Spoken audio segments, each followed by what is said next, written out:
बादलों के ऊपर सबसे ऊंचे पेड़ों और सबसे नरम बर्फ से भी परे एक गांव बसा है जहां पहाड़ लोरी गाते हैं और हवा बच्चों की तरह नाचती है।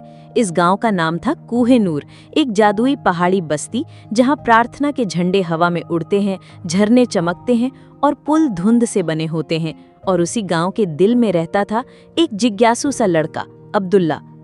7 साल का, पतला जैसे स्की स्टिक, तेज जैसे गिलहरी और हमेशा हमेशा अपने सबसे अच्छे दोस्त के साथ। नूरी, एक उड़ने वाला, हंसने वाला, कलाबाजी करने वाला आइबेक्स यानी पहाड़ी बकरी, जिसके सींग चमकते हैं और हंसी गूंजती है।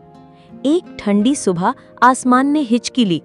धड़ाम, एक हिमस्खलन आया, जैसे हजारों बर्फ के गोले गिर पड़े हों।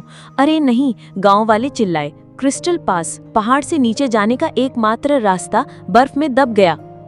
लेकिन दंत कथाओं में एक गुप्त रास्ते की बात थी, एक पुल जो लालची लोगों को नहीं दिखता, पर वो प्रकट होता है उन लोगों के लिए जिनके दिल में तकवा हो, यानी अल्लाह से सच्चा प्यार और भरोसा।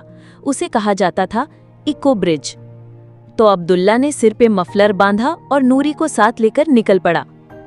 वो बर्फीली चट्टानों पर चढ़ा, बर्फीले आईने पर फिसला और बर्फीली दाढ़ी वाले खर्राटे लेते फ्रॉस्ट ट्रोल्स के पास से धीरे धीरे निकला। नूरी ने एक बर्फ का टुकड़ा खाना चाहा और उसकी जीभ चिपक गई। नूरी, श्श।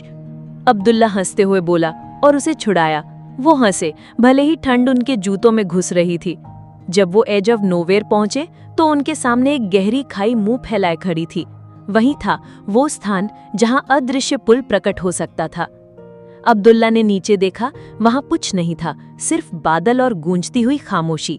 एक सुनहरी पट्टी पर लिखा था, सिर्फ तकवा के साथ कदम रखें, ना घमंड ना डर, सिर्फ अल्लाह पर भरोसा। अब्दुल्ला ने आंखें बंद की।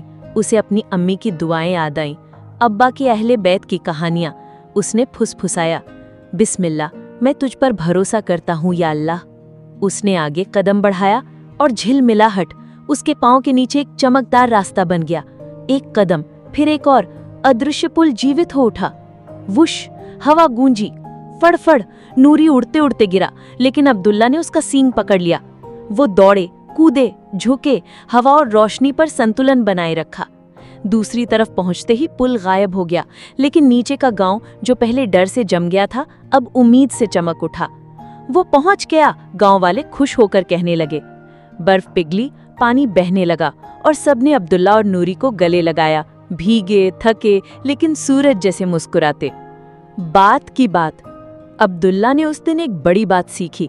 तकवा सिर्फ जबान से नहीं होती, ये वो चीज है जो तुम्हारे दिल में होती है जब कोई नहीं देख रहा। और जो अल्लाह से डरता है वो उसके लिए निकलने का रास्ता बना देता है। तो याद रखो छोटे खोजियों, जब दुनिया रुक जाए और रास्ते खो जाएं, तो तकवा के साथ चलो और अल्लाह तुम्हें वो रास्ता दिखाएगा जो कोई और नहीं देख सकता। और हाँ, अपने आइबेक्स का शुक्रिया कहना मत भूलना। मैं